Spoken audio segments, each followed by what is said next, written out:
செய்திகள் தொடர்கின்றன. நேபாள நாட்டில் வீசி வரும் கடும் பனிப்புயல் காரணமாக எவரெஸ்ட் சிகரத்திற்கு சுற்றுலா சென்ற பயணிகள் சிக்கிக்கொண்ட சம்பவம் அங்கு பரபரப்பை ஏற்படுத்தியுள்ளது.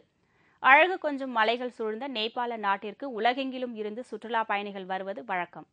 இதன்படி எவரெஸ்ட் சிகரத்திற்கு அருகேயுள்ள மலையில் சாகச பயணம் மேற்கொண்ட சுமார் 2000 வெளிநாட்டு சுற்றுலா பயணிகள் கடும் பனிப்புயல் மற்றும் மோசமான வானிலை காரணமாக நேபாள் தலைநகர் காட்மண்டு திரும்ப முடியாமல் சிக்கிக் கொண்டனர்.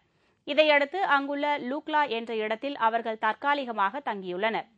பனிப்புயலில் சிக்கிக்கொண்ட சுற்றுலா பயணிகளை மீட்க ஹெலிகாப்டர் கூட அனுப்ப முடியாத நிலையில் வானிலை மிகவும் மோசமான நிலையில் உள்ளது என்று மீட்பு பணி குறித்து தீவிரமாக ஆலோசனை நடத்தி கொண்டிருந்த ராணுவ அதிகாரிகள் தெரிவித்தனர்.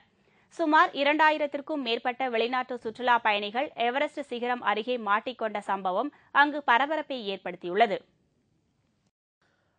அமெரிக்காவின் ஓக்லகாமா மாகாணத்தில் ஏற்பட்ட சக்தி வாய்ந்த நிலநடுக்கம் காரணமாக சாலைகள் மற்றும் வீடுகளில் பெரும் பாதிப்பு ஏற்பட்டுள்ளதால் மக்கள் கடும் அச்சமடைந்துள்ளனர். அண்மை காலமாக உலகின் பல நாடுகளிலும் எதிர்பாராத விதமாக அளவிற்கு அதிகமாக பல ரூபங்களில் இயற்கை சீரழிவு ஏற்படுகிறது. இதன்படி அமெரிக்காவின் ஓக்லகாமா மாகாணத்தில் சக்தி வாய்ந்த நிலநடுக்கம் ஏற்பட்டது. ரெக்டர் அளவுகோலில் இந்த நிலநடுக்கம் 5.6 பதிவாகி உள்ளது. இந்த நிலநடுக்கம் காரணமாக சாலைகள் மற்றும் கட்டிடங்களில் விரிசல் ஏற்பட்டுள்ளது. இந்த நிலநடுக்கத்தால் இதுவரை உயிரிழப்பு ஏதும் ஏற்படவில்லை என்ற போதிலும் ஒரு சிலர் காயமடைந்து மருத்துவமனையில் சிகிச்சை பெற்று வருகின்றனர். அடுத்தடுத்து 24 மணி நேர இடைவெளியில் ஏற்பட்ட இரண்டாவது நிலநடுக்கம் என்றும் சுமார் 60 ஆண்டுகளுக்கு பின்னர் ஏற்பட்ட மிக சக்தி வாய்ந்த நிலநடுக்கம் என்பது குறிப்பிடத்தக்கது.